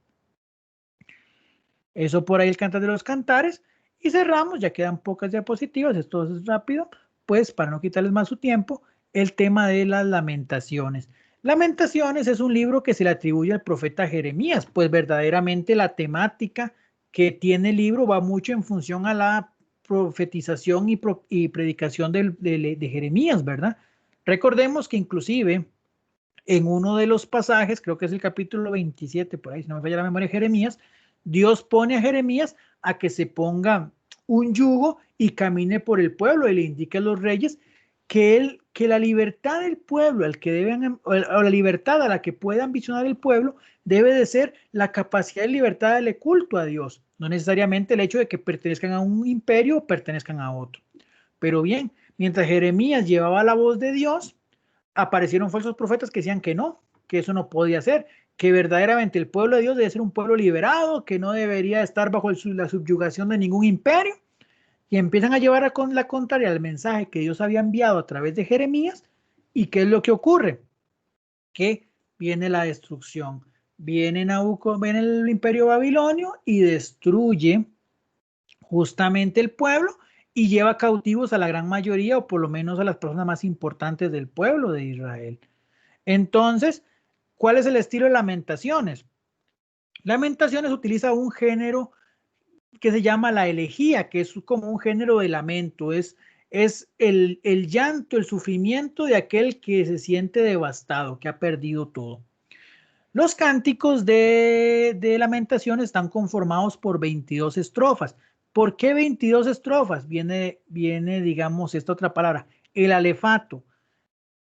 Otro elemento que tienen algunos de los textos judíos es justamente que son lo que llaman acrósticos. No sé si saben lo que es un acróstico, que es una palabra en el centro y en función de esa palabra empiezan a generar otras palabras relacionadas con la palabra fundamental. Que la poesía o el elemento lírico de los judíos en muchos casos es también en sentido de acróstico, pero con lo que llaman ellos el alefato. ¿Qué es el alefato? Es el nombre de las letras del alfabeto hebreo. Recordemos que el alfabeto hebreo en sí está conformado por 22 letras que son consonantes. El alfabeto hebreo no tiene vocales, sino que hay una serie de puntos y rayas que se ponen alrededor de las letras que significan los sonidos vocálicos, pero el alfabeto hebreo en su razón de ser está conformado únicamente por consonantes. Entonces, no sé si les ha pasado que a veces han leído algunos salmos o van a leer las lamentaciones y al principio, como antitos, a la par del texto propiamente, dice algo que dice Aleph, Bet, Gimel, Dalet, He, Vo, Zain. Esos son los nombres de cada una de las letras del alfabeto hebreo. Se supone que si nosotros llevamos ese texto a la traducción hebrea, cada frase, cada estrofa va a iniciar con cada una de esas consonantes. Entonces, por eso ese género, en esas lamentaciones, esas elegías, son formadas por 22 estrofas, queriendo cumplir en los primeros 4 cantos el orden del alefato, y ya el quinto pues no, es un poquito más libre. Una característica propiamente también que tiene ¿cómo se llama? Perdón, las lamentaciones, es que son conversaciones directas con Dios. Dios es invocado en segunda persona, están hablando de tú a tú, ¿verdad? De yo a vos. Entonces ellos están hablando directamente con Dios, viendo su situación y demás. La estructura como tal está conformada o se han dividido estas elegías de esta manera. Normalmente el capítulo 1 y el capítulo 5 de Lamentaciones hablan sobre la catástrofe, cómo está el pueblo, qué tan devastado está, todo esto. Los versículos 2 y 4 detallan la muerte y la destrucción, o sea, ya entra como en un punto más de características y situaciones específicas, o sea, cómo esa catástrofe afectó puntualmente al pueblo, cuántos fueron asesinados, cuántas ciudades fueron destruidas, que el templo fue completamente destrozado, todo esto. Y el tercero, que es como el texto más importante, o mejor dicho, el que ejemplifica la razón de ser del libro de Lamentaciones, es el mea culpa del pueblo. O sea, ¿qué quiere decir? Esto que nos ocurrió, si bien es cierto, hay que entender una cosa, recordemos que dentro del proceso de revelación bíblica, partimos de que en el Antiguo Testamento Dios era el causante de todo. Entonces, todas estas situaciones que estaba viviendo el pueblo de Israel eran catalogadas como un castigo de Dios. Pero lo cierto es que ya con Jesucristo y demás, ¿qué es lo que nos enseña? Que las circunstancias que nos ocurren muchas veces malas, no es porque Dios nos castiga, sino porque verdaderamente nos hemos alejado tanto de Dios que, pues obviamente, esas conductas nos llevan a situaciones destructivas. Entonces, ¿cómo entendemos esto en Lamentaciones? ¿Qué es lo que hace el pueblo? Él ve la situación, ve la destrucción y se da cuenta de que eso que ellos llaman la ira de Dios es verdaderamente producto de su mal comportamiento. Ellos se alejaron de Dios, del plan divino que Dios tenía, y por esa razón, al alejarse de Dios, pues vino la desgracia. Entonces, pues ahí es donde entra eso, pero reconociendo sus culpas, pues también tienen la esperanza de que Dios los restituirá. Y vean qué importante se vuelve esta oración en un momento histórico en el pueblo de Israel, cuando ellos decían que ellos habían perdido completamente las esperanzas. Ya el templo, que era el lugar más importante para el culto, estaba destruido, estaban lejos de su tierra. O sea, era un momento muy crítico. Pues aparece Lamentaciones como un texto donde les dice, ok, nos hemos equivocado, vean todo lo que hemos sufrido, pero siempre con la confianza puesta en Dios. Entonces ahí entra el tema digamos, de lo que es el reconocer las culpas, pero sobre todo la capacidad de Dios de purificarnos y restituirnos. Entonces, bueno, como decía anteriormente, entonces la ruina de Jerusalén es producto del alejamiento de la ley divina, o sea, se alejaron de Dios y por ese motivo de ahí, pues, acaecieron las desgracias porque no escucharon el mensaje que Dios tenía para ellos. Y bueno, producto del arrepentimiento, brota una confianza en que el Señor los restituirá. Bueno, eso es lo que decía anteriormente. Y bueno, eso sería el tema por hoy. No sé si hay alguna duda, algún comentario. ¿Todo quedó claro? Ay, disculpen más bien que les haya robado unos 15 minutos más de su tiempo. ¿Todo está bien hasta acá? ¿Hay alguna duda, algún comentario? No, sí, más bien muchas gracias. Y no importa, es bastante bonito e interesante. Sí, Sí, sí. estuvo muy enriquecedor. Indudablemente es una manera diferente de entender por qué estos libros están, qué es lo que contienen y qué es lo que pretenden, ¿verdad? Una Sí, pregunta. sí. Sí. ¿Es verdad que los judíos se tienen que aprender los 150 salmos de memoria? ¿O no? Bueno, creo que no. Ellos tienen, de hecho, libros justamente, por eso volvemos al tema, digamos, es cómo se llaman. Ellos tienen dentro de es que yo creo que yo lo tengo por aquí, déjenme para ver si lo tengo por aquí a mano. Ellos tienen su propia escritura, su propia Biblia. Y ahí pues tienen los 3 catálogos, lo que llamamos, lo que les decía al principio, que se llama el Tanakh, que es la Biblia hebrea. Disculpen que les dé la espalda, pero es que aquí estoy buscando. Ven, entonces ellos tienen esto. No sé si lo logran apreciar. No, estamos viendo la presentación. Ay, perdón, sí es cierto, que es que voy a dejar de compartir un momentito. Sí, cierto, es que están como con la presentación. Vamos a ver, ya dejamos de compartir. ¿Ya me ven? Sí. Sí. Ok. Ellos tienen esto. Esto es la Biblia hebrea. Si yo la abro, es que va a ser muy difícil de que lo vean. Si no, después les paso una foto al chat. O voy a pasarles una foto al chat más práctico.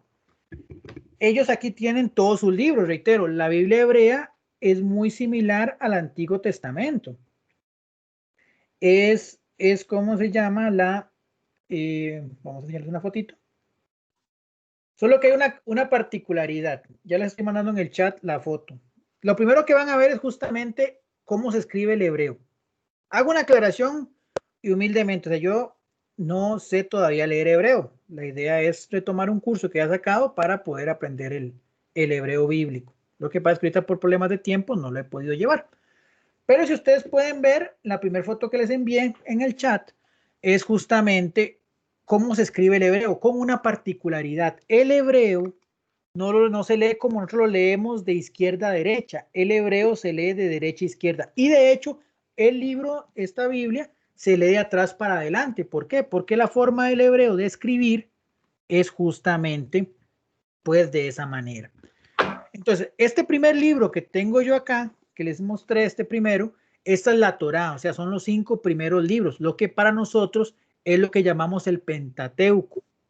Esos son, digamos, el Génesis, Éxodo, Levítico, Números y Deuteronomio. Para ellos esto es lo más importante de toda, no solamente su relación, digamos, cultural o escritura, sino también inclusive la Torá, pues rige su vida civil, digamos, su vida cotidiana. De hecho, por eso se dice que, por ejemplo, los judíos tienen 613 mandamientos que han sido todos extraídos de la Torá. Entonces, ahí, vean, nosotros nos quejamos con 10 y los judíos tienen 613 y de 613, 365 son negaciones, son prohibiciones, perdón. Y nosotros con 15, que son los 10 básicos y los 5 de la iglesia, a veces nos hacemos un mundo. Sí. Imagínense, ¿verdad? Entonces, bueno, después está este otro libro, y aquí están lo que decía anteriormente, que son el Neivim y el Ketuvim. O sea, ¿qué significa esto? Son los libros propiamente, los libros proféticos, que para nuestros efectos son los libros también muchos, los libros históricos, los libros, digamos, de ¿cómo se llama? Perdón, de Samuel, de Reyes y todos los profetas que ya vimos en otra clase. Y después de eso, pues ya vienen lo que llamamos los Ketuvim, que son justamente los libros donde están los salmos, donde están Ruth, Esther, donde se leen eso. Entonces, digamos, ahorita les voy a pasar una foto, por ejemplo, de cómo se ve el libro de los salmos. ¿Y son exactamente todos los libros que nosotros tenemos en el Antiguo Testamento o hay algunos que no? La teoría indicaría que, digamos, es que también entramos en otro tema, digamos, si bien es cierto, ellos tienen la Tanaj, que es esta escritura, para ellos, digamos, la Biblia como tal es la Torá, o sea, porque esa es la base fundamental. Obviamente después están los proféticos y los, digamos, y estos otros libros que llaman los escritos, que llaman ellos, los Ketuvim, que ellos los usan de referencia, algunos textos son leídos en algunas fiestas en específico, pero digamos, para ellos la base, la ley como tal, o mejor dicho, el centro de la Biblia es la Torá. Obviamente también ellos tienen algunos libros, pues, que llaman, por ejemplo, el Talmud y el Midrash, que son como explicaciones de algunos preceptos y demás, y algunos, pues, algunos otros comentarios o libros adicionales que podríamos decir que, o podríamos catalogar como apócrifos dentro del contexto que nosotros los leemos o los vemos, pero sí, digamos, casi que la Biblia de ellos es el equivalente al Nuevo Testamento de nosotros, casi que en una alta gama de comparabilidad. Pero sí, digamos, obviamente, lo que pasa es que ellos sí sí tienen como, los tienen libros como categorizados, o sea, ellos primero y lo fundamental y la base es la Torá. Ya los demás, pues son libros didácticos que les ayudan en como los salmos, que son pues, libros de oración y demás, pero digamos, sí les rinden, pero tal vez no les rinden el mismo culto que por ejemplo nosotros les rezamos, le hacemos a toda la escritura, digamos. No sé si me di a entender por ahí. Gracias, sí. Ok.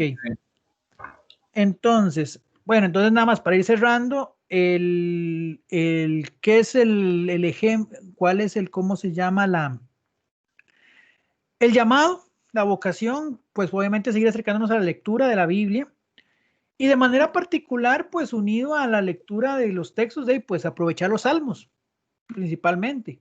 Obviamente, Lamentaciones nos enseñan muchas cosas, Cantar de los Cantares, muchas otras, exceptuando decirle yeguas a las esposas, ¿verdad? Eso no es un piropo muy contemporáneo que digamos.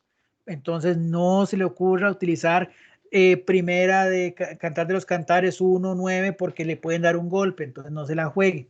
Pero bueno, trate de interiorizar el romanticismo y pues ya utiliza pues algunos piropos más tropicalizados y no dejemos como, bueno, los que estamos casados, tanto hombres como mujeres, y pues no dejemos perder esa parte, no dejemos pues extinguir el amor en nuestras parejas, en nuestra vida matrimonial, porque al final recordemos que el matrimonio debe ser ejemplo y modelo del amor que Dios nos tuvo a nosotros, que es el mismo amor que se quiere ver reflejado en el Cantar de los Cantares, esa necesidad, esa búsqueda de complementariedad, el que yo me sienta incompleto sin mi amado, lo necesito. ¿Dónde está?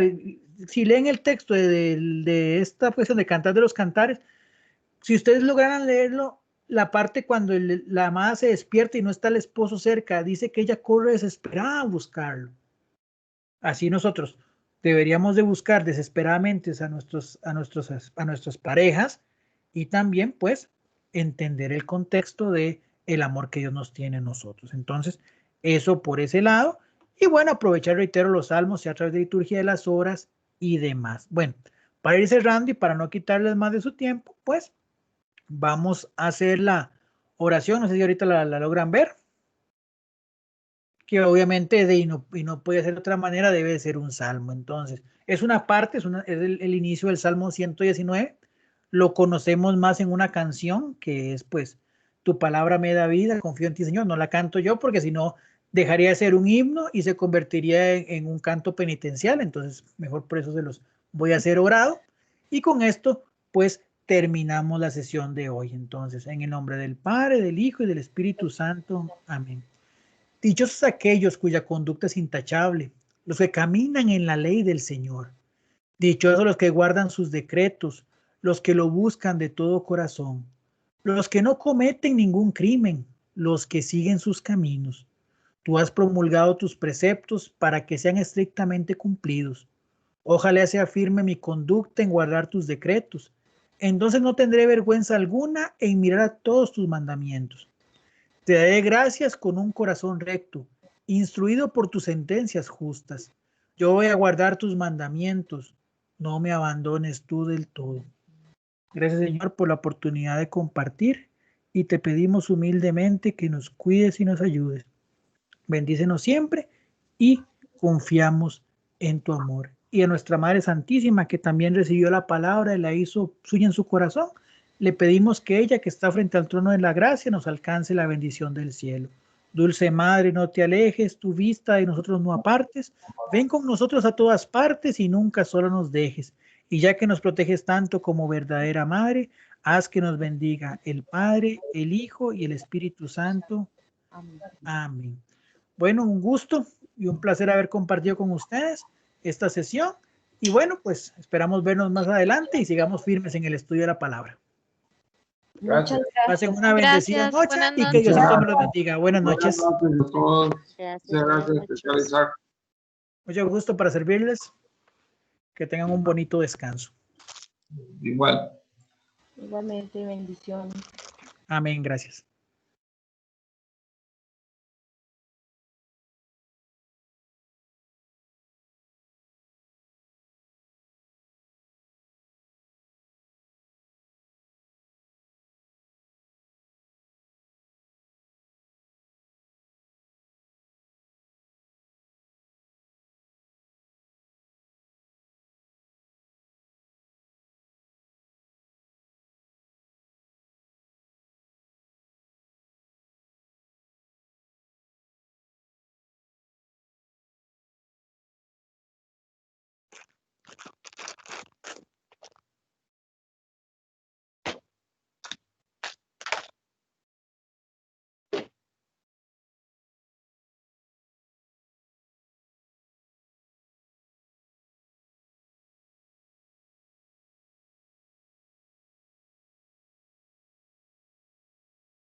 Verás que sí las hago, pero casi que solo encargadas, porque aquí la que más vendo es esa redondita como las que te he vendido vos. Entonces, si hago de esas, cuesta que se vendan porque casi que todo el mundo compra más la otra. Entonces, esa es solo encargada, porque si no, no me sirve. Por ejemplo, ahí tengo, de hecho, unas lilas y unas anaranjadas y casi que no vieras que casi no se venden. Te voy a mandar unas fotos de unas que tengo también que estoy haciendo, pero esas que estoy haciendo es porque son encargadas.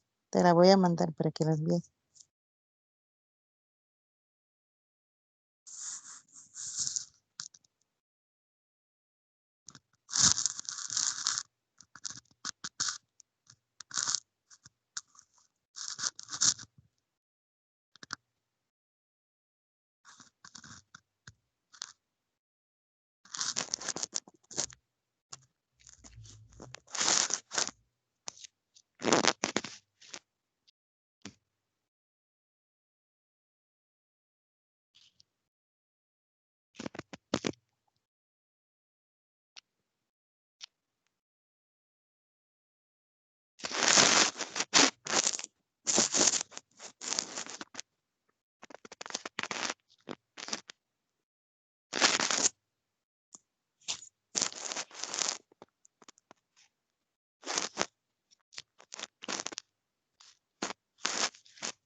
Me enseñaste a creer, aprender, enseñar a olvidar esto que siento.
Sí.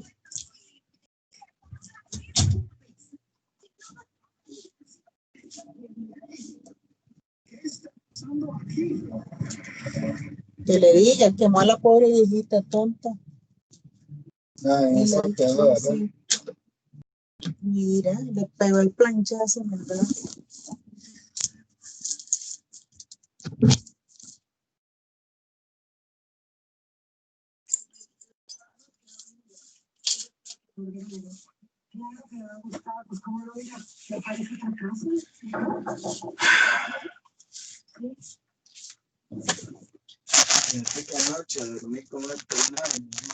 ¿Cuál? Ah. Hasta la madrugada que me levanté.